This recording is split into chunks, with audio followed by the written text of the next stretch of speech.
This morning, a grim milestone for the sport of gymnastics. I do have days where I really struggle to even get up in the morning. 5 years ago today, a coach first reported alleged abuse to USA Gymnastics after overhearing gymnast Maggie Nichols talk with another gymnast about what Larry Nassar had done to her at the famed Caroli Training Ranch in Texas. But it would take weeks to get the FBI involved, and months before the FBI interviewed Nichols or any other gymnasts. The FBI didn't talk to anyone, and other girls were being abused. And that has to be difficult.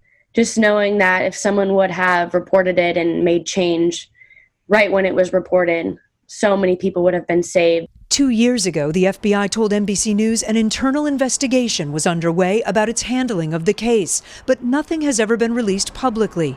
So today, Nichols and more than 100 other Nassar accusers are sending this letter to the Department of Justice, saying the FBI failed to protect them and other victims. It reads in part, "We still do not know who exactly in the FBI participated in the cover-up and whether misconduct reached into the higher ranks of the Justice Department." Joining Maggie in signing the letter, Olympic gold medalist Raisman, who told Savannah she waited more than a year for the FBI to call. I said, "Why did you wait so long?" And they said, "Oh, he wanted to wait until the Olympics were over."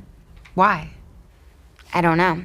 Four-time gold medalist Simone Biles also signing the letter. She was in tears last year at the national championships when asked about how USA Gymnastics handled her abuse. You literally had one job and you couldn't protect us.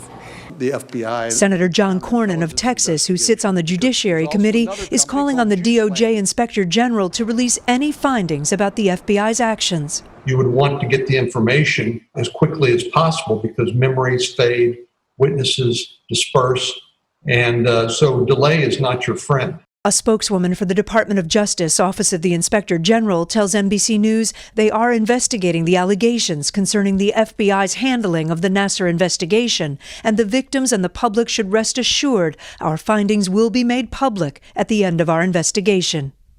Nassar is expected to die in prison after pleading guilty to possessing child pornography and molesting teen girls, but he's accused of assaulting hundreds more.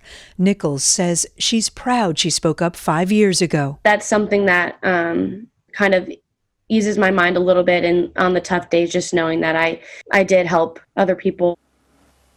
And news overnight, a source told NBC News that the lead investigator looking into the FBI's conduct in the Nassar case said the matter was now a criminal investigation. USA Gymnastics told us they have fully cooperated with multiple independent investigations, and they will continue that cooperation, and that they would support the release of any DOJ report. Also overnight, the U.S. Olympic and Paralympic Committee got back to us. They say in part Nassar's terrible acts took too long to uncover, and that in the time since, they've implemented significant reforms. It's worth mentioning that back in January, USA Gymnastics proposed a financial settlement that would have released U.S. Olympic officials and some gymnastics officials from liability. At the time, Raisman slammed the offer, calling it offensive.